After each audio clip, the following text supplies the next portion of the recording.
창세기 19장 1절 5절입니다. 제가 읽겠습니다. 저녁 때에 그 두 천사가 소돔에 이르니 마침 롯이 소돔 성문에 앉아 있다가 그들을 보고 일어나 영접하고 땅에 엎드려 절하며 이르되 내 주여 돌이켜 종의 집으로 들어와 발을 씻고 주무시고 일찍이 일어나 갈 길을 가소서. 그들이 이르되 아니라 우리가 거리에서 밤을 새우리라. 롯이 간청하매 그래서야 집으로 들어오는지라. 롯이 그들을 위하여 식탁을 베풀고 무교병을 구우니 그들이 먹으니라. 그들이 눕기 전에 그 성 사람 곧 소돔 백성들이 노소를 막론하고 언근에서 다 모여 그 집을 애워싸고 롯을 부르고 그에게 이르되 오늘 밤에 내게 온 사람들이 어디 있느냐 이끌어내라. 우리가 그들을 상관하리라. 네, 아멘. 아멘. 네. 우리 문서 1절에 보니까 롯이 어디에 앉아 있죠? 성문. 성문에 앉아 있어요. 이제 고대 근동에서 이 성문에는 누가 앉아 있냐면 동네 어른들이 앉아 있고 또 이제 공공 집회가 있고 또 법적인 판결이 일어나는 어떤 공공의 장소였어요. 그때는 뭐 거기가 이제 사람들이 주로 모이는 어떤 메인 스테이지 같은 곳이었죠. 그래서 여기서 광고도 하고 사람도 고용하고 또 재판도 하고 어떤 거래들이 이루어지는 것이었죠. 그래서 성경에 보면 이 패악한 아들을 부모가 데리고 장로들한테 판결받을 때 어디서 받는지 알아요? 네, 성문에서 받아요. 신명기 21장 19절 보시면 그의 부모가 그를 끌고 성문에 이르러 그 성읍 장로들에게 나아간다고 얘기하거든요. 그러니까 성읍에는 동네 어른들이 있고 또 동네 어른들이 그를 판결 내려주고 뭐 고용하기도 하고 광고도 해주는 그런 그 공공의 장소가 성문이라는 거죠. 룻기 4장 1절 봐도 뭐래요? 보아스가 성문으로 올라가서 거기에 앉아있더니 마침 보아스가 마르던 기업 물을 자가 지나가는지라 이렇게 얘기하고 있거든요. 성문이 그러니까 모두가 통하는 어떤 그 통로 같은 굉장히 성에서는 제일 중요한 자리라는 것이죠. 롯이 성문에 머물렀다는 것은 무슨 말일까요? 그러면 롯이 소돔의 어른이었다는 거예요. 소돔에서 성공했어요. 재판도 하고 영향을 끼치는 사람이 됐다는 거죠. 롯은 이민자잖아요. 그 원래 소돔 출신이 아니고 원래는 저 갈대아 우르 출신이었는데 소돔까지 와갖고 성공한 겁니다. 이민 2세대가 물론 이민 2세대가 이제 하원이나 상원 의원하는 경우는 있어도 사실 이민 1세대가 하원이나 상원 의원하는 경우는 없거든요. 그래서 롯은 상당히 성공한 인물이에요. 아브라함이 땅을 선택하라 했을 때에 북쪽의 그 산지, 북쪽의 막 산들이나 그런 것이 아니라 남쪽의 비옥한 평야, 이 소돔 땅을 선택한 것이 롯에게 있어서 정말 신의 한 수와 같습니다. 그때 롯이 잘못 선택해가지고 북쪽을 선택했으면 이런 성읍의 장로도 못 됐을 거 아니에요. 사람들이 얼마나 롯을 부러워할까요? 아브라함 밑에 있던 롯이 소돔으로 이민 가가지고 판사도 되고 상원 의원도 되고 하원 의원도 된 거거든요. 막 어렵게 살고 고생하고 그런 게 아니라 우리도 갈 걸 그랬어 그때 이렇게 생각하겠죠. 나도 그때 갈 걸 괜히 쓸데없이 아브라함 따라가고 북쪽 갔다가 이게 웬 고생이야. 나그네 대접하는 것 빼곤 할 게 없고 막 그런. 본문에서 보면 롯이 성의 어른으로서 나그네를 대접하는 거거든요.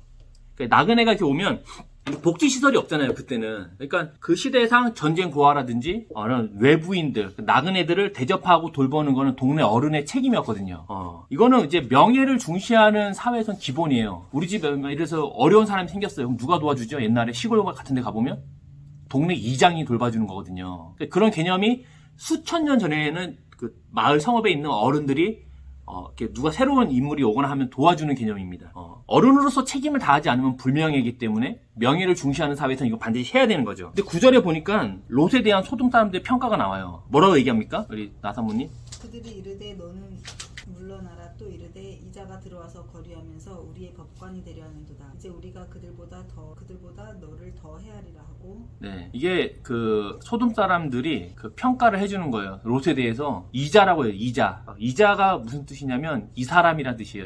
이것이란 뜻이거든요. 그러니까 이것이 롯에게 뭐라고 얘기하냐면 동네 어른인데 이것이라고 평가를 하는 거예요. 우리 이렇게 쌀벌한 집에 가면은 부부들끼리 호칭을 어떻게 써요? 어떻게 불러요? 어떻게 부르죠? 쌀벌한 집에 가면은 부부들끼리 뭐라 불러요? 너, 이것, 사람, 인간 이렇게 얘기하잖아. 이것은 안 돼. 이렇게 얘기하고 얘는 글렀어. 굉장히 그 사랑과 존중이 느껴지는 언어들이잖아요. 인간미가 있고. 근데 이게 지금 소돔 사람들이 롯에 대한 호칭으로 이것이라고 얘기하는 거예요. 이것이 이 사람이 이렇게 말하는 겁니다. 그러면서 얘기하죠. 너는 거류민으로 재판관이지만 집에서도 우리를 재판하려고 하느냐라고 말하는 거예요. 희한하죠. 아침에는 성문에 앉아있는 롯을 보고 아무도 뭐라 하지 않았어요. 근데 밤에 대다수의 사람들이 모이자 그 마음속에 있는 불평과 불만과 분노들이 표출이 되는 겁니다. 솔직히 말해서 외부인이 이민 와갖고 원주민보다 잘 살면은 싫어요. 꼴배기 싫어요. 이건 어디나 그래요. 제 아는 분이 그러더라고요. 예전에 이제 미국에 원정 출산을 많이 왔잖아요. 그래가지고 자기는 그때 중국 사람들이 이제 뭐 이렇게 친오나 이런 데 많이 살잖아요. 뭐 많이 살고 그러면 이렇게 임신해서 막 돌아다니는 거 보면 되게 꼴 보기 싫었다는 거예요. 그런데 본인도 이민자잖아요. 본인은 이민자지만 다른 사람들은 싫은 거예요. 그러니까 이 사람 마음이 이렇습니다. 유대인들이요, 예전에 나라가 없었잖아요. 그래서 유럽에 많이 살았단 말이에요. 근데 유럽 사람들이 유대인들 되게 싫어했거든요. 사실 지금의 좀 우호적인 생각은 세계 2차 대전에서 너무 많이 죽어서 그것 때문에 약간 그런 그 마음이 생긴 거지. 전에는 되게 싫어했어요. 왜냐하면 얘네들이 나라를 떠돌고 나라가 없는 유대인들이 와갖고 금융업으로 큰 부를 축제했거든요. 우리보다 잘 산단 말이에요. 싫죠. 우리는 원주민이고 쟤는 이주민인데, 그리고 우리랑 문화도 다르고 생활도 다른데 쟤네가 훨씬 잘 살아. 싫죠. 한국도 가보면 똑같아요. 동남아 사람이나 조선족 사람들이 사업을 크게 해갖고 큰 부자가 되면 싫어해요. 니네 나라로 돌아가라 그래요. 예전에 그 필리핀 출신의 그 국회의원이 있었어요. 이자스민이라고. 네, 이자스민이라고 이제 그 비례대표로 이제 그 국회의원이 됐는데 사람들이 안 좋아해요. 그렇게 얘기하죠. 미국도 아니고 필리핀 사람이 무슨 국회의원이냐, 이런 얘기, 아니면 뭐 니네 나라로 돌아가라, 학력이 위조됐다, 뭐 이런 별의별 얘기들이 많았죠. 근데 롯의 입장이 지금 그와 같아요.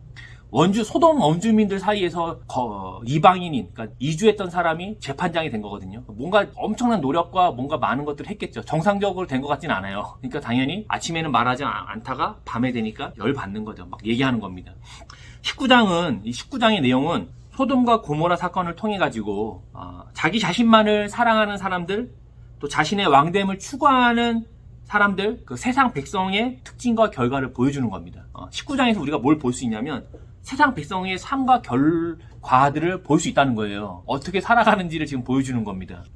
세상 나라 사람들은 첫째로 율법주의와 육체적 할례자와 같은 삶을 삽니다. 그럼 율법주의자와 그런 육체적 할례를 받은 자는 누구를 얘기하는 걸까요? 그들의 특성이 뭘까요?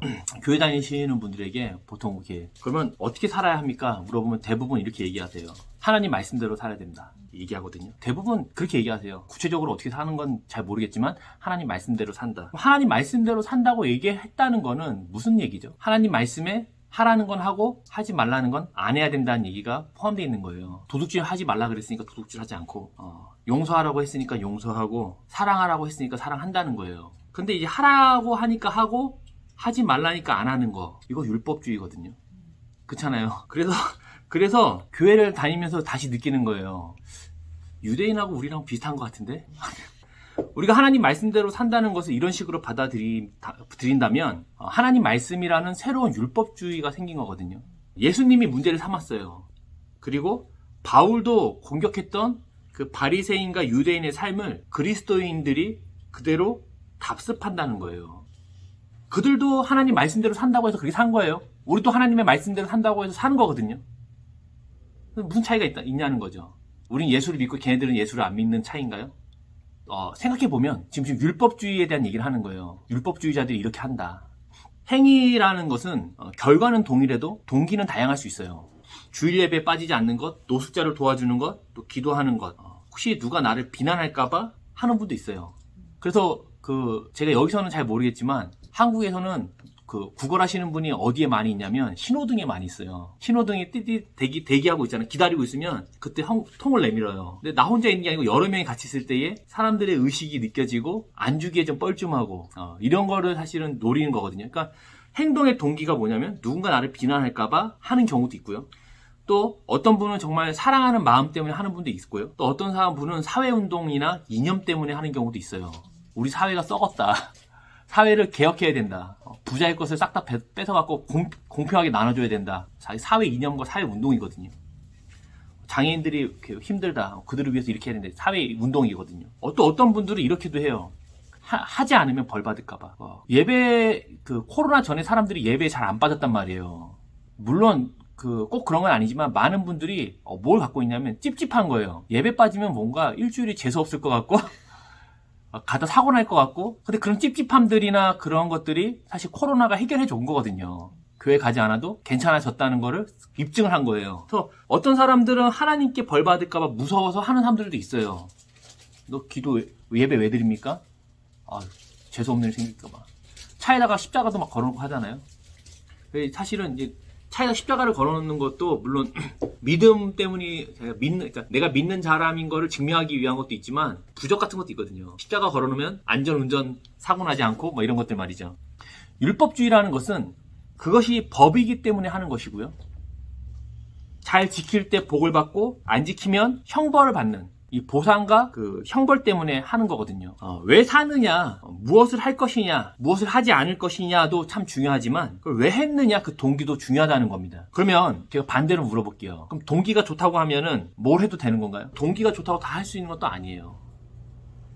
친구가 와갖고 자신이 당했던 굉장히 억울한 일을 막 얘기해 주는 거예요. 우리 부장 그 삐리리가 진짜 삐리리가 막 이렇게 했다. 근데 친구가 그 일을 딱 듣더니 좋은 마음으로 얘기해 주는 거예요.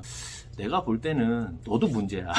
사회생활을 그렇게 하면 안 돼. 부장이 아무리 삐리리라도 부장이 그렇게 하자 그러면 하는 거야. 그리고 너가 보니까 그렇게 부장이 이유가 있으니까 그렇게 했겠지. 내가 진짜 좋은 마음으로 얘기해 주는 거야. 나 아니면 누가 이런 얘기 해줄 거야. 라고 하면 좋은 동기로 했지만 끝나는 거거든요. 윤리라는 거는 동기뿐 아니라 행동에 대한 기준도 있어야 돼요. 특히 서로가 이해와 편의에 따르는 규칙이라는 건 반드시 지켜야 되거든요. 올림픽에 나갔어요, 이번에. 나라를 생각하는 마음으로 도핑 약물을 복용했어요. 나라를 생각하는 좋은 마음으로 약물을 복용해서 금메달 땄단 말이에요. 그러면 이것은 규칙과 질서를 깨는 거거든요. 내가 너를 생각하는 마음으로 같이 설렁탕 먹는데 내가 너를 생각하는 마음으로 그 사람 설렁탕에다 내 깍두기 국물을 부어줬단 말이에요. 그러면 안 돼요. 동기가 좋다고 행동도 다 할 수 있는 건 아니라는 거예요. 반드시 뭐가 있다? 어떤 서로 간의 편의와 규칙을 지켜야 된다는 것이죠. 하지만 규칙만 따른다고 했을 때에도 구멍이 많아요. 법이라는 거는 도덕의 최소한임에도 불구하고 구멍이 너무 많은 거예요. 그러니까 법을 맨날 만들잖아요. 무슨 법.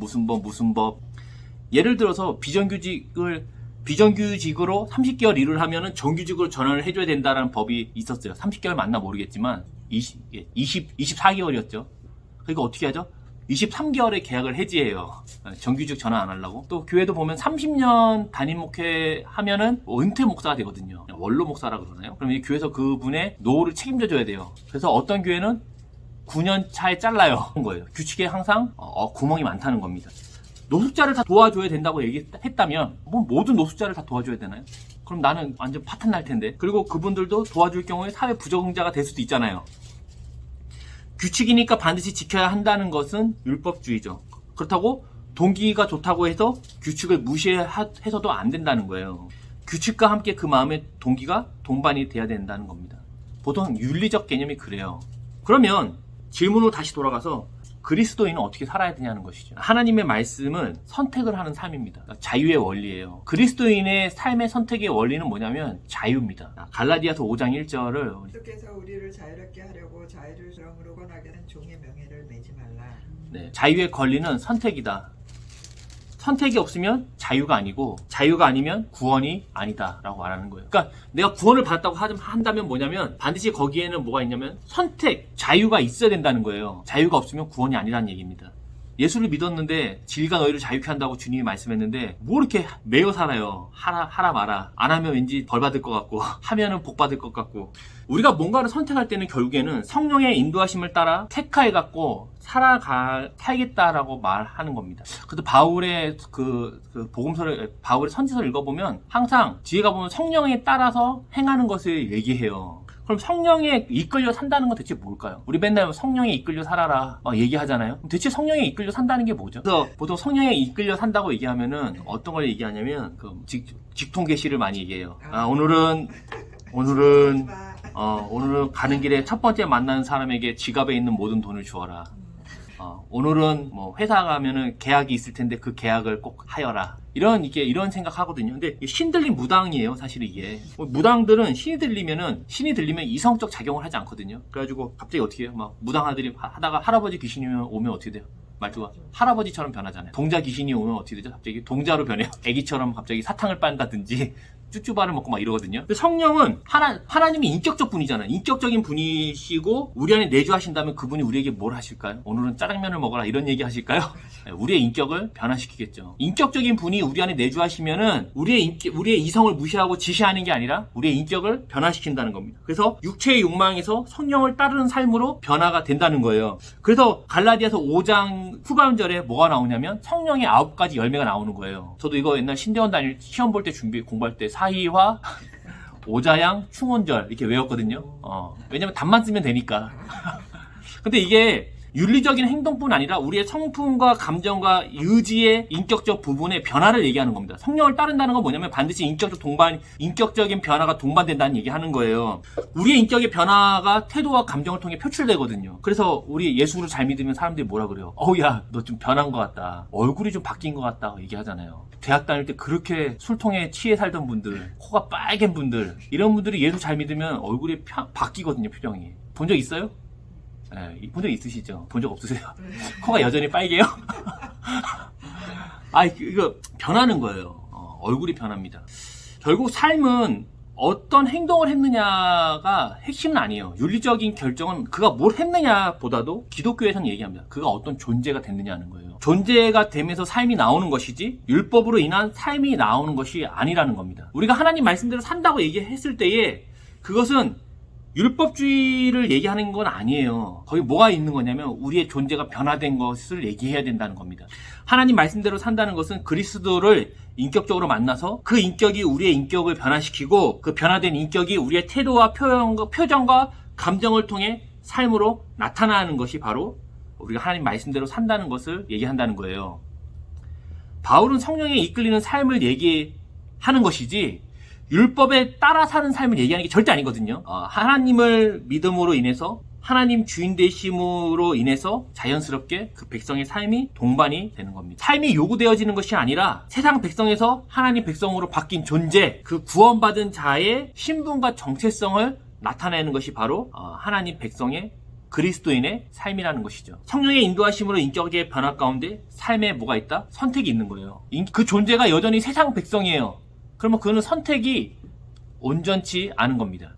성령의 인도하시는 삶은 인격의 변화를 반드시 동반한다는 얘기를 했죠. 그래서 남가죽 바이샘 교회는 예수를 믿고 하나님 백성이 된 후에 그 백성의 삶에 대한 얘기를 계속 하는 거예요. 보통 제가 그동안 교회를 다니면서 많이 들었던 거는 굉장히 율법적인 게 많았던 것 같아요. 뭐 이렇게 해야 된다, 그렇게 하면 안 된다. 물론 사람은 그런 얘기를 되게 좋아해요. 들으면 쉽거든요. 그렇게 하면 되는구나, 하면 안 되는구나. 근데 성경에서 말하는 것은 그런 것이 아니라 그 백성의 삶을 얘기하는 것이지, 그 백성의 정체성을 얘기하는 것이지, 율법적인 얘기를 하는 것이 아니다라는 것이죠. 자유자가 아닌 사람은 삶의 적용을 결국에 율법주의자로 할 수밖에 없다는 거예요. 또 자유자라고 배웠지만 성령을 따라 사는 것이 뭔지 모른다면 결국에 또 율법주의로 간다는 겁니다. 소돔 사람들을 보면 그들은 자유자가 아니기 때문에 율법주의적인 삶을 살 수밖에 없어요. 아침에는 사람들이 많으니까 롯을 존중하는 것처럼, 그리고 그가 외지인인 것을 문제 삼지 않았지만, 그리고 롯의 어떤 잘됨을 불평하지 않았지만, 밤이 되어 사람들에게 걸리지 않을 확신이 들고 또 다수의 사람들이 같은 마음인 것을 확인할 때에 그 진심이 나타나더라는 겁니다. 아침에 2명의 나그네를 집으로 초대하는 롯을 보면서 사람들은 잠잠했어요. 다른 사람들이 보고 있으니까 가만히 있었지만 밤이 되니 그들의 마음이 나타나는 것이죠. 미국의 흑인 폭동을 보면 대부분 시위가 비슷하지만 처음에는 시위로 시작하잖아요. 그러다가 밤이 되고 통제가 되지 않고 또 걸리지 않을 확신이 들고 많은 사람들이 같은 마음인 것을 확인할 때에 폭도가 되는 거거든요. 처음부터 우리가 가게를 약탈하기 위해 모이는 게 아니에요. 걸리지 않고 법의 지배에서 벗어날 수 있을 것 같고 그때 그 일을 한다는 겁니다. 이것이 율법주의죠. 사람들의 이목 때문에 또 아니면 형벌과 보상 때문에 하는 행위를 말하는 겁니다. 교회에서는 교회나 공공장소에서는 누구보다 예의 바르고 친절하지만 운전할 때나 인터넷 같은 개인 공간에서는 기밀성이죠. 다 숙청이에요, 숙청. 마음에 안 들면 다 숙청입니다. 그리고 항상 자신의 의로움을 강조합니다. 율법주의자들은. 그래서 새벽 예배에 누가 왔는지 안 왔는지 뒤를 돌아서 항상 확인을 해요. 누가 왔나? 뒷자리에 앉아서 확인합니다. 오늘 그 장로님 오셨나? 누가 더 헌금을 했나? 누가 더 봉사했나 같은 것으로 자신들의 의로움을 자랑합니다. 여기서 율법으로 하면 반드시 그렇게 하게 돼 있어요. 모든 것이 하나님의 은혜라고 말은 하지만 은사가 없거나 어려움을 당한 일, 그러니까 뭔가 안 좋은 일을 당하신 분들에게 야, 너도 나같이 더 기도하고 나같이 더 충성해야지 같은 무례한 얘기를 한다는 거예요. 예전에 제가 아는 분이 이렇게 어려운 일을 당했어요. 근데 얘기를 안 하는 거예요. 교회를 안 나와요. 근데 그분이 사실 믿음이 있는 분이거든요. 그래서 왜 안 오시냐 했더니 사람들이 아는 게 불편하다는 거예요. 왜냐하면 평가할까봐. 얼마나 뭘 잘못했길래 이런 일을, 그러니까 그거 본인도 그렇게 생각하는 거예요. 은연중에 우리가 그것이 배어 있는 겁니다. 우리가 더 했으면, 더 잘했으면. 우리가 교회에서 듣는 간증들도 다 대부분 그런 거예요. 어려움에서 벗어나서 잘된 간증들을 많이 들어요. 내가 정말 힘들었지만 하나님께 더 드렸더니, 우리가 하나님께 더 충성했더니 어떻게 됐다. 그러니까 너도 그렇게 해라. 우리의 간증들은 사실 뭐가 포함되어 있냐면 율법적인 요소와 함께 의로움이 포함되어 있어요. 그 의로움은 누구의 의로움? 우리가 했더니 이렇게 됐다가 포함되어 있는 겁니다. 그래서 당신은 하나님의 사람이다. 이런 얘기가 아니라 너도 이렇게 해라가 우리가 듣는 간증의 주 내용이에요. 자유자로 선택을 하는 게 아니에요. 보상과 형벌 때문에 선택하는 겁니다. 이렇게 하면 보상하고 이렇게 안 하면 벌 받을까봐. 아브라함은 보세요. 동방에 4개 연합국하고 전쟁에서 이겼잖아요. 그 다음에 전리품을 취하거든요. 그러고 나서 어떻게 해요? 그 전리품을 11조의 개념으로 하나님께 드리고, 그리고 전리품을 갖고자 하지 않아요. 그 전리품을 갖고 싶어 했던 사람은 누구예요? 소돔 왕이거든요. 야, 백성만 돌려줘라. 전리품 너 가져라. 자기 것처럼 마치. 그러니까 아브라함이 콧방귀를 끼는 거거든요. 야, 여기가 다 하나님의 것인데 네가 뭔데 내놔라 말아라 하냐. 11조를 들여서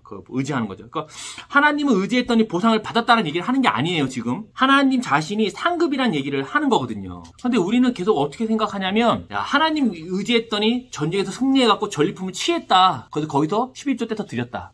10의 9는 내 거다. 이런 개념이거든요. 이 은연중에 깔려 있어서 얘기하는 거예요. 사실 그런 간증을 들었을 때 좀 이상하다고 느껴야 되거든요. 근데 왜 그렇게 얘기하냐면 사람들은 항상 보상과 형벌이 있어야 행동하기 때문이에요. 자유자가 아닙니다. 지금 물론 어릴 때에는 교육 차원에서 그렇게 해야 돼요. 근데 커서도 그렇게 하는 거예요. 내가 엄마 이렇게 잘해드리면 엄마가 나한테 유산 주고 안 해주면 안 줄까봐 하고. 그게 무슨 자유자입니까? 어른이 됐음에도 불구하고 어디에 종으로 사는 거거든요. 이렇게 하면은 사실 기도할 게 없어집니다. 기도할 수가 없어요. 왜냐면 기도를 많이 해야 준다 그랬는데 기도를 많이 해도 안 주는 거네? 이렇게 되는 거거든요. 기도 왜 합니까? 단순합니다. 하나님 믿으니까 하는 거예요. 하나님이 뭘 줄 거라고 믿는 게 아니고 하나님을 믿으니까 하는 거고, 하나님을 사랑하니까 하는 거고, 그리고 세 번째는 약속이 있으니까 기도하는 거예요. 무슨 말인지 아셨죠? 근데 우리는 보통 어떻게 생각하냐면 기도를 많이 하면 보상이 있다고 생각해요. 기도를 하지 않기 때문에 네가 못 받는다고 생각해요. 기도 많이 했는데 못 받은 분이 있거든요. 그럼 뭐예요? 기도가 부족한 거예요? 쟤는 10시간 기도했는데 줬고 나는 지금 30시간 기도했는데 안 준 거야. 이러면 말이 안 되는 거잖아요. 그런 개념 자체가 뭐가 있냐면 율법주의적인 삶이 우리 안에 깊숙이 들어와서 그래요. 어떤 장로님은 건설비 부풀리기, 또 세금 횡령, 임금 착취를 통해서 엄청난 부를 축적했어요. 그래가지고 국가에서 걸려갖고 엄청난 추징금을 받거든요. 1,500억인가를 추징금을 내라 그랬어요. 근데 돈이 없는 거예요. 100원도. 그래서 세금을 안 냈어요. 그 돈으로 뭐 했냐면 교회 건물 졌어요. 그리고 장학재단 만들었어요. 그리고 자기는 큰 집에 살지만 명의는 자기가 아니에요. 그러니까 다 교회 명의로 해놓고 비영리 단체로 바꿔서 자기 소유가 없게 만든 거예요. 그래서 추징금을 안 냈거든요. 그분이 교회에서 이렇게 간증했어요. 하나님께 다 드렸더니 다른 사람들은 감옥 갔지만 나는 가지 않았다. 얼마나 은혜를 받든지 우리도 하나님께 드리자. 그래서 우리도 감옥 가지 말자. 이게 농담이 아니고 이게 여기서 들으니까 이상하지만 그런 분위기 안에 들으면은 은혜가 된다니까요. 근데 그거를 이상하게 생각할 수가 없는 거예요. 왜냐면 우리는 신앙을, 하나님을, 예수 믿는 사람은 어떻게 살 것이냐고 했을 때에 율법주의적인 삶을 생각할 수밖에 없거든요. 반드시 그리스도인은 뭐가 있냐면 성령을 따름으로 인한 인격의 변화가 있어요. 그리고 그 인격의 변화 안에서 자유자로 선택하는 겁니다. 어떻게 할지. 성경에 보면은 율법에 보면 써 있잖아요. 피채 먹지 말아라. 그래서 그리스도인들 중에서도 선지국을 안 먹는 분들이 있단 말이에요. 선지 먹어야 돼요? 안 먹어야 돼요? 자유자로 선택하는 겁니다. 근데 그 자유자 안에는 뭐가 있어요? 사랑이 있는 거예요. 그래서 바울이 선택의 자유 안에는 뭐가 인격의 변화가 있기 때문에 반드시 사랑, 타의와 오자양 충원절 있기 때문에 그 인격의 변화 안에서 선택할 수 있다는 겁니다. 그렇죠? 성령으로 인해서 인격이 변화된 사람이 다른 사람들 다 제끼고 자기가 원하는 거 선택할까요? 그렇게 하지 않는다는 거예요. 나는 하나님께 드렸다. 나는 하나님 백성이다. 나는 저들과 다르다.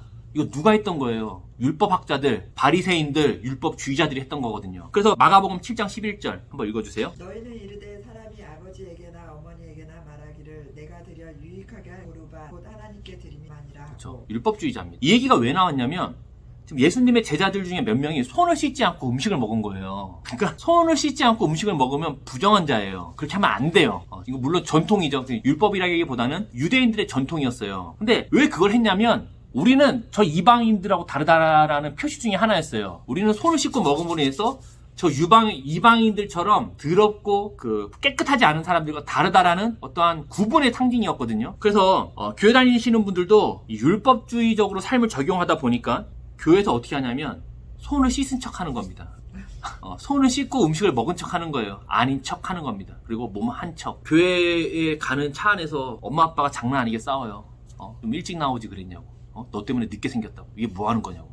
그러고 나서 막 목사님 욕을 합니다. 그 목사는 말이야 설교가 별로야. 인격도 별로야. 그리고 너 그 집사님도 이상해. 막 서로 막 그 권사님 욕을 막 엄청 하다가 교회 오면 어떻게 합니까? 창문을 내리면서 할렐루야 사랑합니다. 네. 이게 사실 사람들이 만나면 싸울 수도 있지. 감정도 표현할 수 있죠. 근데 사랑하는 것처럼 보여줘야 돼요. 왜냐면 성경에 보니까 어떻게 하라고? 사랑하라고 했으니까. 교회 오면은 이렇게 웃으면서 할렐루야. 그 자녀들이 뒤에서 보면서 뭐라 그러겠어요? 와, 예수 믿으니까 나도 좋다. 나도 예수 잘 믿어야지. 이렇게 하지 않겠죠. 야, 교회 뭐야? 내가 크기만 해봐. 교회 안 다녀. 이렇게 얘기하는 겁니다. 교회 공동체는 사람들의 허물과 약점을 함께 나누고 위로하고 기도해줘야 되는 공동체거든요. 근데 교회에 와서 사람들이요, 얘기를 안 해요. 평가받을까봐. 평가받고 잘됨을 자랑하는 곳이 되었으니까, 교회에서 사람들이 그 마음을 그대로 얘기하지 않습니다. 그래서 어려운 일 생기거나 이러면 교회를 안 가요. 아니면 교회를 옮겨요. 왜냐면 평가받을 수 있으니까. 좀 더 기도했어야지. 좀 더 충성했어야지. 봐봐. 철수 엄마 40일 새벽 금식기도 했더만. 애들 아이비리그 간 거. 40일 금식기도 했어야지. 그걸 아는 사람이 그래? 금식기도 해야죠. 우리도 이렇게 전도 정해놓고 금식하고 막 그럴 거예요. 지금은 빵을 먹지만. 근데 중요한 거는 그게 마치 어떠한 하나의 방법론이 됐다든지 율법주의적인 것 절대 아니라는 겁니다. 우리가 하나님 말씀을 따라 살아가는 하나님 백성이거든요. 각자의 환경과 상태 안에서 성령의 인도하심을 따라 행하는 우리가 되었으면 좋겠습니다. 인격적 변화를 경험하면서 또 복을 받기 위해 또 벌을 받지 않기 위해 또 비교하기 위해서가 아니라 모든 것이 하나님의 은혜임을 믿는 자로서 마음과 뜻과 생명을 다해 주님을 사랑함으로 선택하는 것이 바로 하나님 백성의 삶이라는 것이죠. 그렇게 하지 않을 경우에 소돔 사람들처럼 행합니다. 아침에는 아무 얘기하고 있지 않다가 그런 척하고 있다가 밤에 또 다수의 사람들의 의견이 일치할 때에 그 마음에 있는 걸 쏟아낸다는 것이죠. 그래서 한 번은 그런 얘기를 해요. 사람은 기본적으로 율법주의적인 삶을 살아요. 예수를 믿건 안 믿건 간에. 그래서 한 번은 영국에서 뭘 했냐면 범죄가 너무 많으니까 뭘 했냐면 전등을 많이 단 거예요. 밤에 밝게. 그때 범죄율이 쭉 떨어지는 겁니다. 전등을 달든지 CCTV를 왕창 달면은 범죄율이 떨어져요. 왜냐면 걸리지 않을 것이라는 확신이 떨어지니까. 그리고 걸리면 벌 받으니까. 우리도 소돔 사람처럼 낮에는 사람들이 많기 때문에 행하고 또 개인적인 공간 걸리지 않을 확신이 드는 가운데 자신의 왕됨으로 드러내는 삶을 사실은 율법주의자들이 살아간다는 것이죠. 성령의 인도를 따르는 삶, 은혜를 받은 자로 은혜를 행하는 삶의 인격과 태도와 감정이 그리스도인에겐 반드시 드러납니다. 은혜를 받은 대로 은혜를 행하는 삶이 곧 인격의 변화를 동반하기 때문이죠. 그래서 예수를 믿었는데 안 변해. 문제가 있는 거예요. 진짜입니다. 둘 중 하나예요. 예수를 온전히 믿지 않든지, 온전히 믿는다는 표현도 좀 이상하지만 믿지 않든지 아니면 진짜 아예 안 믿든지. 예수를 믿으면요, 인격이 변한다는 건 뭐냐면 생각이 바뀌어요. 그리고 가치관이 바뀝니다. 그렇게 하고 존재가 바뀌니까 다 따라오죠. 그러니까 어떻게 하죠? 보이는 데서도 그렇게 하고 보이지 않는 데서도 그렇게 한다는 거예요. 보이는 데서도 개팍하고 보이지 않는 곳에서 개팍해야지. 보이는 데서는 친절하고 보이지 않는 곳에서 개팍한 거는 그리스도인의 삶이 아니죠. 두 번째로 세상의 사람들은 그들의 특징은 뭐냐면 자신의 왕됨을 상대방에게 주장한다는 겁니다. 내 왕됨이 나만 이렇게 이게 아니고 상대방에게 반드시 그걸 주장한다는 거예요. 그래서 나의 왕됨과 상대방의 왕됨이 부딪히잖아요. 그래서 항상 다치는 쪽이 생깁니다. 창세기 19장 4절 5절 우리 읽어주세요. 사모님. 들이 눕기 전에 그 성사람 곧 소돔 백성들이 노소를 막론하고 원근에서 다 모여 그 집을 에워싸고 롯을 부르고 그에게 이르되 오늘 밤에 내게 온 사람들이 어디 있느냐 그렇죠. 아무것도 보상할 수 없는 나그네를 대접하는 아브라함과는 달라요. 그들은 나그네를 뭐 한 거죠? 자기들의 유익과 쾌락을 위한 도구화를 하는 거예요. 그러면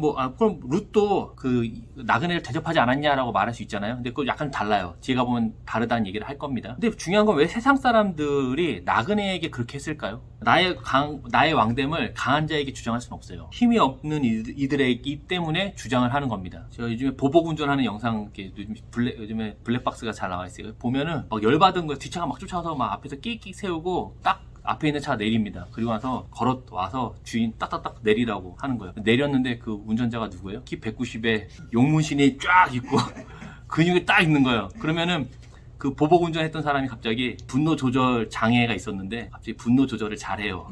그래서 갑자기 걸음쳐서 자기 차로 돌아갑니다. 만약에 그 차 운전했던 사람이 강한 자가 아니었다면, 나그네였다면 장난 아니었겠죠.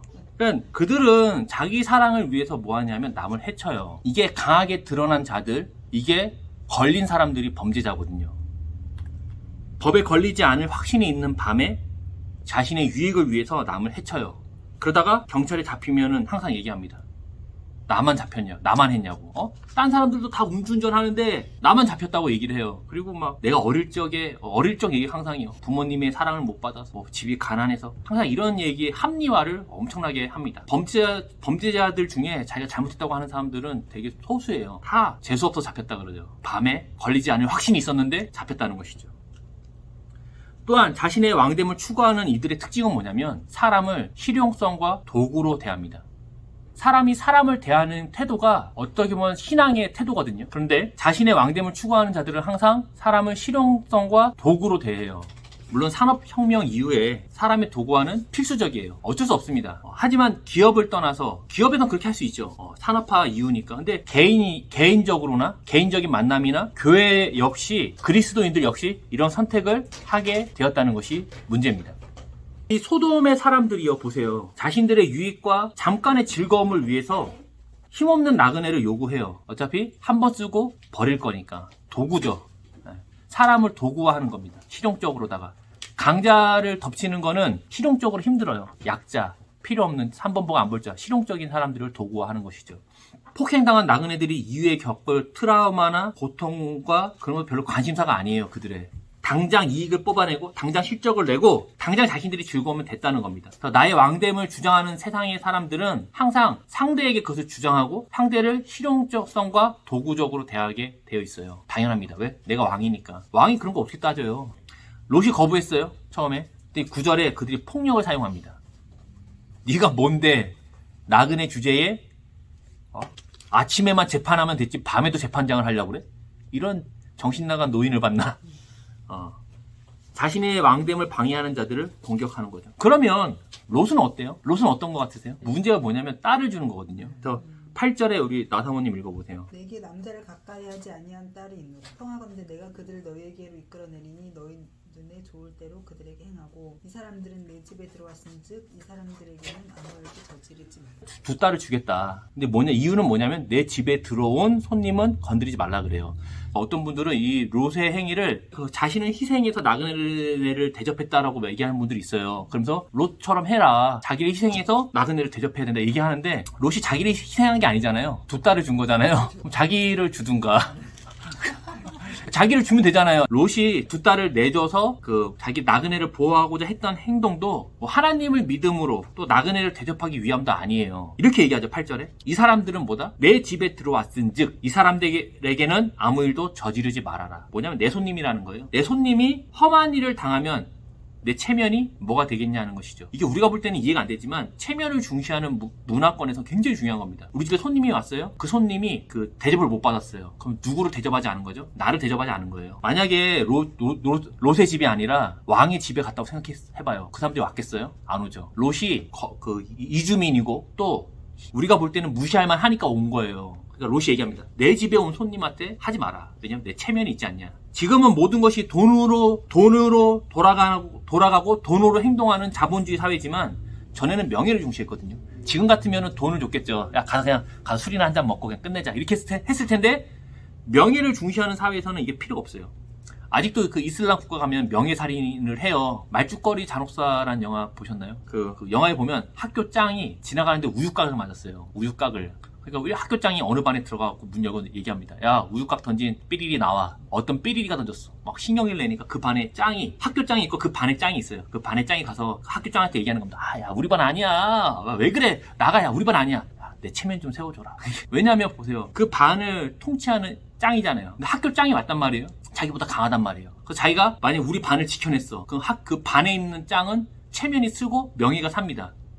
근데 학교장이 어떻게 해요? 그 반에 있는 짱을 뚜둑에 패거든요. 그러면 바닥으로 떨어지는 거예요. 체면이. 아무도, 그러면 학우들은 생각하겠죠. 아, 제가 우리 반을 못 지켜주는구나. 진짜 아무것도 아니구나. 롯의 집에 찾아온 손님을 대하는 행동은 곧 롯을 대하는 거예요. 그러니까 내가 소돔의 재판장이고 소돔의 어른이지만 내 손님을 보호하지 못한다면 사람들이 나를 어떻게 평가하겠는가? 오늘 밤에 찾아오는 애들 말고도 안 온 사람들도 어떻게 나를 평가하겠어. 야, 롯의 집에 갔더니 그렇게 됐대. 롯 아무것도 아니네. 재판관으로서 명예가, 그 권위가 떨어지는 거예요. 그러니까 자신의 명예와 체면을 위해 딸을 내주는 겁니다. 물론 고대 사회에서는 부모를 위해 자식이 희생하는 걸 당연하게 여겼다고 할 수 있어요. 실제로 유교 사회에서, 중국도 옛날에 춘추전국 시대나 이럴 때 보면은 자식이 부모를 위해 죽거든요. 뒤에 적군이 쫓아오면 자식이 뒤에 가서 칼 맞고 죽어줘요. 아버지 도망가라고. 그거를 효라고 생각했거든요. 근데 하나님은 자신의 소원을 위해서 자녀를 바치는 인신제사 같은 거를 거부하거든요. 그러니까 고대인들은 자신의 소원과 체면을 위해서 자식도 갖다 바쳤어요. 몰렉에게, 그 이방신에게. 근데 하나님이 그런 거 하지 말라 그랬거든요. 사람은 자신의 왕됨을 위해서 또 시대와 문화에 따라서 자녀도 희생하게 만들 수 있어요. 지금 시대에도 그렇게 합니다. 너가 잘 돼야 엄마가 체면이 살지. 요 따위로 공부해갖고 되겠어? 네가 이렇게 사고 치면은 사람들이 엄마한테 뭐라 그러겠어? 이 무식한 놈의 새끼. 이렇게 한다는 겁니다. 코코가 똥오줌 가려야 사람들이 엄마한테 잘 하지. 못 가리면 어떻게 되겠어? 이렇게 하는 거죠. 그러니까 예전에 아는 교회 청년 시절에 찬양 인도자 하는 청년이 있었어요. 그러니까 얼마나 찬양 인도자 얼마나 인기 많아요. 경건해 보이고 홀리해 보이고 교회 오빠의 상징이잖아요. 나도 하고 싶은데 안 시켜주더라고요. 노래 못한다고. 그러니까 자매들이 막 따른단 말이에요. 너무 멋있어. 막 오빠 나랑 밥 한번 먹어줘요. 막. 근데 결국에 이 찬양 인도하는 애가 여자 문제가 생긴 거예요. 여자친구가 있는데 딴 여자도 만나고 그런 거예요. 근데 찬양 인도자 자리를 그만두지 않아요. 이미 교회 안에 그게 다 이미 공식화가 됐는데도 찬양 인도 자리를 왜 안 그만둬라고 물어보니까 얘기하는 겁니다. 여기까지 내가 어떻게 왔는데. 정말 어렵게 여기 왔는데 여기서 내가 나가면 자신의 그 체면, 명예 어떻게 되냐는 거죠. 롯은 이방인으로서 소돔에 들어와서 어렵게 그 장로의 지위, 동네 어른의 지위, 재판관의 지위를 얻었는데 그 명예와 체면을 지금 한순간에 무너뜨릴 위기 가운데 뭐라냐면 딸을 내주는 겁니다. 롯이 의인이냐 아니냐, 베드로서에 보면 의인이라고 얘기해요. 롯이 하나님 백성이거든요. 근데 그가 아브라함하고 살 때는 사실은 잘 몰랐어요. 그런데 따로 떨어져 갖고 소돔, 세상 나라에 들어와 살다 보니까 사람의 실용성과 도구화로 그도 대하게 되는 겁니다. 마치 빨간 통 안에 갈색 볼펜을 집어넣으면 빨갛게 되는 것처럼 본인도 모르게 너무나 자연스럽게 그 일들을 답습하게 됐다는 것이죠. 이때 무슨 말씀이 있었던 것도 아니고 예배가 있었던 것도 아니고 그냥 롯은 아브라함하고 같이 다니면서 그 신앙을 배운 거잖아요. 근데 떠나고 나니까 그대로 실용성과 도구화로 대하더라는 것이죠. 이렇게 롯이 영향을 받은 소돔의 죄는 뭘까요? 소돔이라는 곳이 뭔가 있으니까 그거에 영향을 받았잖아요, 지금. 그래서 실용성과 도구화로 대한 거거든요. 대체 소돔의 죄는 뭘까요? 여기서 자신의 왕됨을 위해 사는 자들의 특징을 볼 수가 있어요. 자신의 왕됨을 위해 사는 자들의 특징이 나옵니다. 그래서 소돔의 죄가 무엇인지 알 때 우리는 세상 백성의 삶을 이해하고 또 조심할 수 있는 거거든요. 반대로 살면 되니까. 에스겔 16장 49절에서 50절에 얘기합니다. 내 아우 소돔의 제약은 이러하니 그와 그의 딸들에게 교만함과 음식물의 풍조가 태평함이 있음이며 또 그가 가난하고 궁핍한 자를 도와주지 아니하며 거만하여 가증한 일을 내 앞에서 행하였음이라. 그러므로 내가 보고 곧 그들을 없이 하였느니라. 소돔의 제약 가운데 교만함이 있어요. 그리고 뭐가 있냐면 식물의 풍성함과 태평함이 있어요. 부유한 건 죄가 아니에요. 부유하고 잘 사고 부자가 되는 건 절대 죄가 아닙니다. 아니 그럼 내가 사업을 했는데 잘 돼갖고 부가 쌓이는데 그럼 그럼 죄진 겁니까? 그렇지 않아요. 근데 중요한 건 뭐냐면 이들이 뭐라 얘기하냐면 풍족함, 식물의 풍족함과 태평함을 얘기한다는 거예요. 근데 그것이 어디서 얻었냐는 거죠. 어디서 얻었을까요, 이것을? 바로 뒷절에서 보면 힌트를 줘요. 그가 가난하고 궁핍한 자를 도와주지 않았다. 이것은 그냥 그가 기부하지 않았다, 복지가 좋지 않다 정도가 아니라 나의 풍족과 태평을 위해서 과부와 나그네와 고아 같은 자들을 착취했다는 얘기를 하는 겁니다. 왜냐하면 쟤는 남편이 없으니까, 쟤는 부모가 없으니까, 쟤는 떠돌이니까, 쟤는 신분이 없으니까, 체류 미비자니까 급여를 깎는 겁니다. 착취하는 거죠. 우리 이민사회를 얘기하는 것 같아요. 그렇잖아요. 우리도 보면 신분 없고 그러면은 급여 안 주는 경우도 있고 깎거든요. 그 사람이 만약 신분이 있었으면 그렇게 주지 않았겠죠. 그러면 go home, 니네 나라로 돌아가. 나그네 대하듯이. 이들이 이렇게까지 해서 식물의 풍족함을 얻고자 한 이유는 뭐냐면 식물의 풍족함이 곧 뭐다? 풍족한 삶을 준다라고 여겼기 때문이에요. 태평함, 놀고 먹는 삶을 준다는 거죠. 약자를 착취하여 곡물의 풍성함을 이루고자 함은 자신의 평안이 어디에 있다? 물질에 있다고 여기는 생각이 있는 겁니다. 그게 믿음이죠, 그들의. 또한 이들은 교만해요. 지금 소돔의 죄를 얘기하는 겁니다. 거기에서 롯이 물든 거예요. 교만해요. 이 모든 것이 누구 때문이다? 자신의 실력과 노력으로 주어졌다고 여기면서 자신의 주인됨을 위해 특히 약자들을 도구화하고 실용적인 길로서 택하는 겁니다. 만약에 과부, 고아, 나그네가 아니었다면 이렇게 하지 않았겠죠.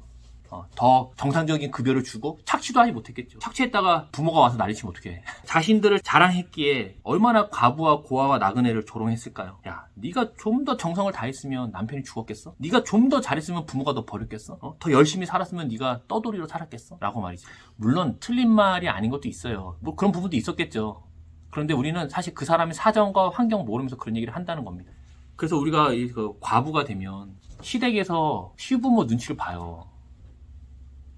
왜냐면 이 사단에 대해서 누군가 책임을 져야 되거든요. 그럼 항상 그 아내에게 책임을 돌립니다. 네가 더 잘했으면 애가 그렇게 됐겠냐고. 그럼 좀 건강하게 낳지 그러셨냐고. 유전적으로 좀 건강하게 낳으시면 되는 건데 그렇게 얘기하면 또 며느리들은 탁 느껴요. 자기가 잘못했다 생각해요. 그렇게 할 필요 없습니다. 교만한 자들이 항상 뭘 하냐면 상대방을 정죄해요. 이건 내가 노력해갖고 내가 열심히 해서 얻은 거니까. 그러면 그 노하우를 점수해 줄 수도 있잖아요. 이렇게 하면 된다. 이런 도움을 주는 게 아니고 깎아내립니다. 이 두 가지, 식물의 풍족함과 태평함은 사실 많은 그리스도인들도 목표로 삼고 있어요. 하나님께 또 구하는 거거든요. 물론 우리가 피곤하고 배고파야 된다는 얘기하는 거 절대 아닙니다. 많은 분들이 죽어서 가는 천국을 기독교의 목표로 생각을 해요. 너 교회 왜 다녀? 천국 가려고. 사실 죽어서 가는 데니까 지금은 의미가 없으니까 지금은 마음의 평안을 위해서 이렇게 얘기하거든요. 거의 90% 이상 이렇게 얘기합니다. 너 교회 왜 다녀? 가면 얼마나 마음이 편안한데. 그리고 죽어서 천국도 가고. 그러니까 예수를 믿고 난 다음에 남아있는 삶을 어떻게 살아야 하는지를 알지 못해요. 그래서 다수의 사람들이 생각하는 것처럼 그 방식대로 행할 수밖에 없던 겁니다. 그래서 율법주의적으로 갈 수밖에 없고 세속주의로 갈 수밖에 없어요. 사람의 인생은 부유함과 노후 생활을 목적으로 하지 않습니다. 근데 초등학생들도 얘기해요. 노후 준비. 초등학생도 요즘은 노후 준비를 합니다. 그래서 공무원, 교사, 너 왜 공무원 하고 싶어? 노후 준비. 초등학교 5학년 얘기합니다. 우리 인생은 하나님이 우리의 주인이신 것, 또 인도자 되시는 것, 또 왕과 아버지 되시는 것을 확인하고 믿게 되는 과정으로 주어진 거예요. 그리고 그 백성으로 사는 것이 인생입니다. 아브라함이 딱 그렇게 보여줬잖아요. 아브라함이 뭐 배운 거냐면 하나님을 믿는 거 믿음으로 그냥 걷는 걸 보여주는 거예요. 하나님을 믿어서 전쟁에 승리할 것을 기대하고 하나님을 믿어서 자식이 낳을 걸 기대하고 하나님을 믿어서 가나안 땅을 얻는 것을 목적으로 하지 않았거든요. 왜냐면 일단 첫째로 땅을 그때 못 얻었어요. 그리고 둘째로 100세까지 아들을 못 얻었거든요. 그렇죠? 그리고 셋째로 전쟁도 많이 안 했어요. 근데 우리는 계속 사람들이 오해하는 게 뭐냐면 하나님을 믿음으로 이거를 생각한다는 것이죠. 근데 중요한 건 우리의 인생은 뭐냐면 이런 인생을 통해서 그런 과정을 통해서 하나님이 참으로 우리의 주인이시구나, 그분이 진짜 인도자가 되시고 우리의 왕이시구나를 배우는 게 인생입니다. 그래서 배워서 어떻게 하는 거죠? 그 백성으로 사는 거예요. 그냥 살다 보니까 이런 일도 있고 저런 일도 있는 것이지. 하지만 왜 세상의 사람들은 음식의 풍족함이 평안이라 생각할까요? 많은 그리스도인들은 왜 그렇게 생각할까요? 누가복음 12장에 보면은 예수님은 바리새인의 누룩, 곧 외식을 주의하라고 제자들한테 얘기를 해줘요. 이 얘기를 언제 하냐면 배를 탔는데 빵을 안 갖고 온 거예요. 제자들이. 가지고 큰일 났다. 우리 굶어 죽게 생겼다. 예수님이 얘기합니다. 야, 내가 방금 전에 물고기 2마리야 빵 5개로 4,000명 먹인 거 못 봤냐? 너희들 바리새인의 누룩을 조심해. 외식이야. 얘기한 거예요. 이게 왜 연결이 될까요? 자, 4절 보면 나옵니다. 12장 4절. 내가 내 친구 너희에게 말하노니 몸을 죽이고 그 후에는 능히 더 못하는 자들을 두려워하지 말라. 이게 바리새인의 누룩 곧 외식을 주의하라는 얘기에 바로 따라 나오는 거거든요. 그러니까 그들이 왜 외식을 하냐면 몸의 죽음을 두려워하기 때문이에요. 6절 이하에 보면 주님은 사람의 생명이 권력자와 음식과 의복과 부동산에 있지 않고 하나님께 있다는 얘기를 해주거든요. 유산 분배에 대해서, 그리고 바로 다음에 나옵니다. 유산 분배에 대해서 예수님께 재판을 부탁한 동생에게 예수님 이렇게 얘기합니다. 12장 15절. 그들에게 이르시되 삼가 모든 탐심을 물리치라. 사람의 생명이 그 소유에 넉넉한 데 있지 아니하니라 하시고. 그리고 나서 많은 곡식을 저장하고 이제 먹고 마시고 즐기자라고 말했던 부자에게 얘기하십니다. 21절. 자기를 위하여 재물을 쌓아두고 하나님께 대하여 요하지. 그리고 목숨을 위해서 무엇을 먹을까 무엇을 마실까 염려하는 제자들에게 주님이 얘기하십니다. 12장 30에서 31절. 이 모든 것은 세상 백성들이 구하라. 너희 아버지께서는 것이 너희에게 있어야 할 것을 아시느니라. 다만 너희는 그의 나라를 구하라. 그리하면 이런 것들을 너희에게 더하시리라. 우리가 이 말씀을 보면은 그럼 뭐 그런 거 안 구해? 그런 게 아니라 그런 것이 우리의 생명을 결정하지 않는다는 얘기를 하면서 이 얘기 마치는 거예요. 이해하셨죠? 네. 근데 이것만 딱 보면은 이제 세속적인 거 구한다 이렇게 하면 안 되고 바리새인의 누룩, 외식을 주의하라는 얘기를 하면서 이 얘기를 하는 겁니다.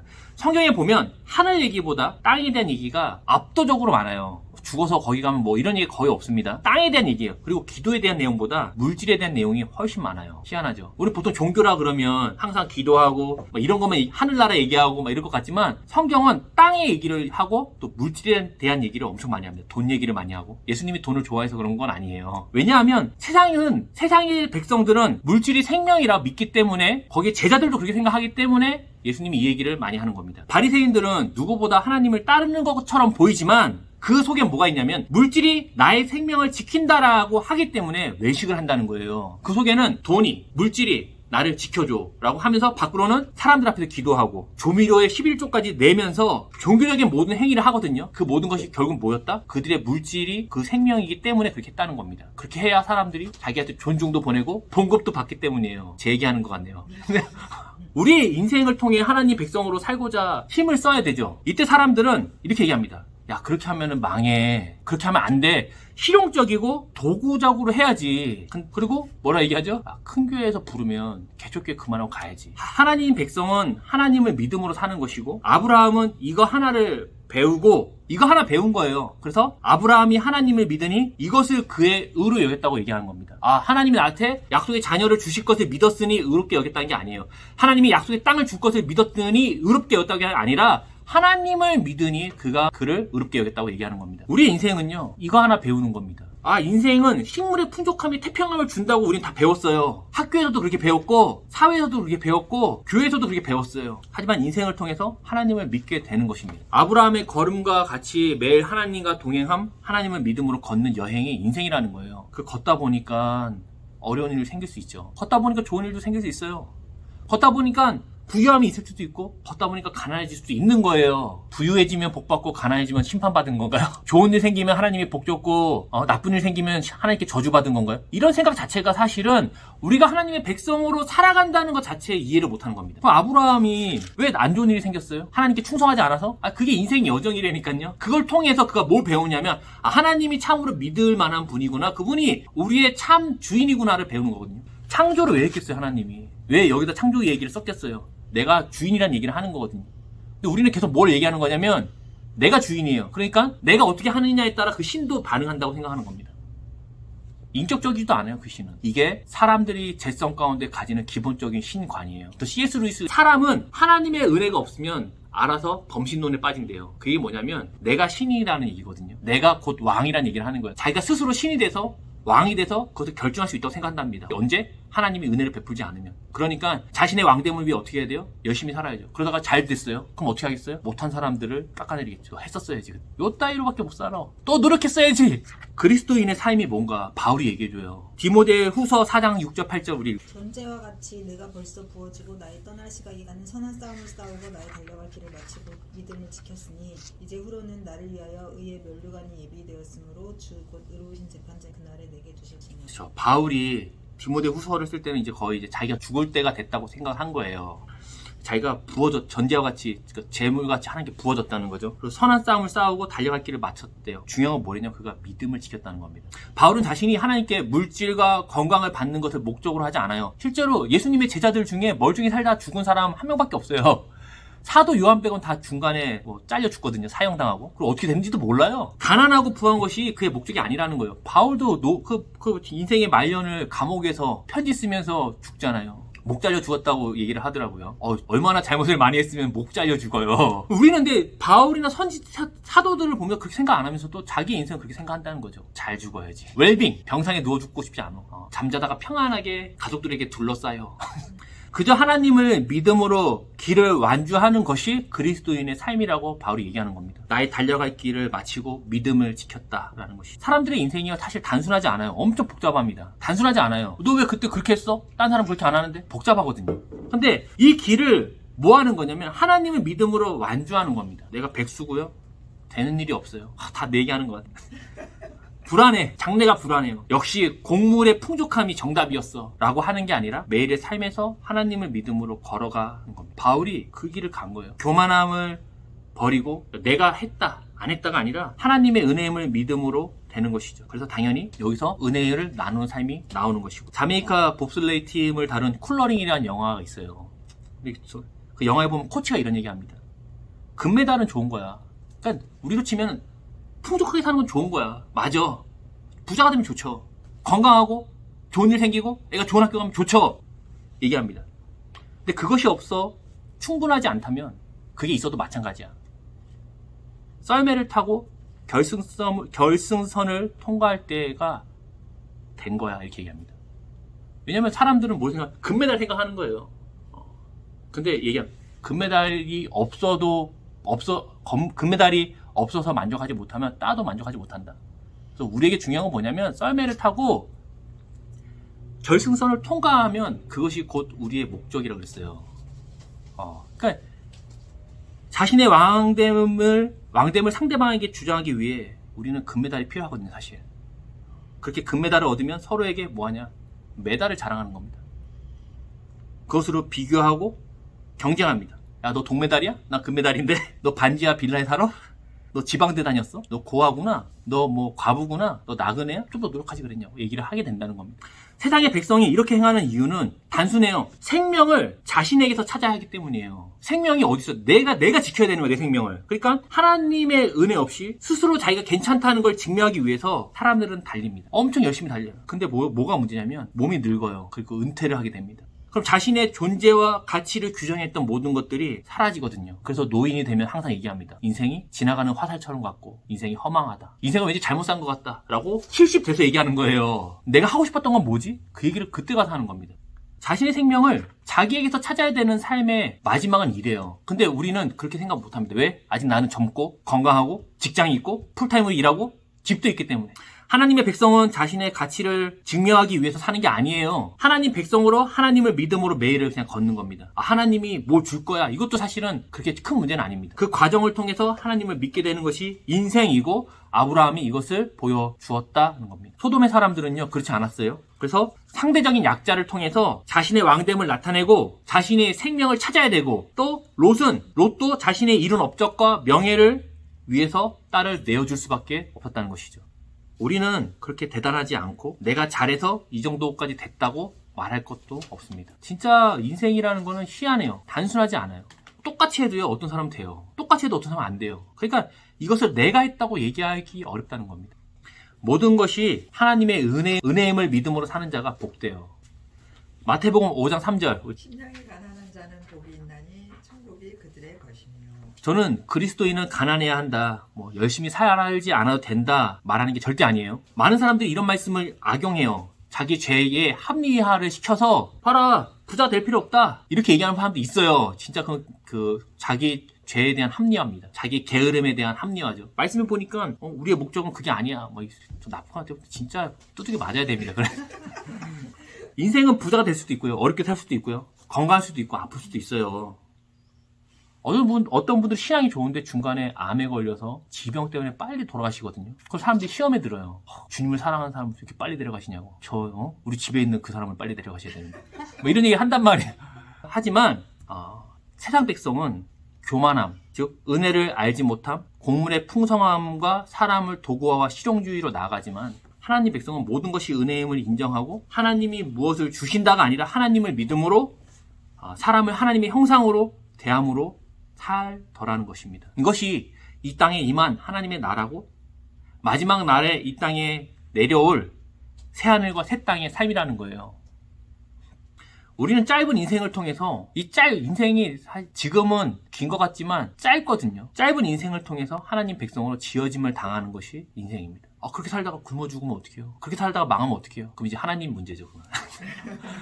하나님께 얘기할 수 있는 거죠. 그래서 우리가 일어서 기도하는 거예요. 하나님, 내가 약속을 따라서 이렇게 살고 싶은데 환경이 이렇습니다. 하나님 말씀에 따라 이렇게 내가 행하고 있는데 지금 이렇습니다.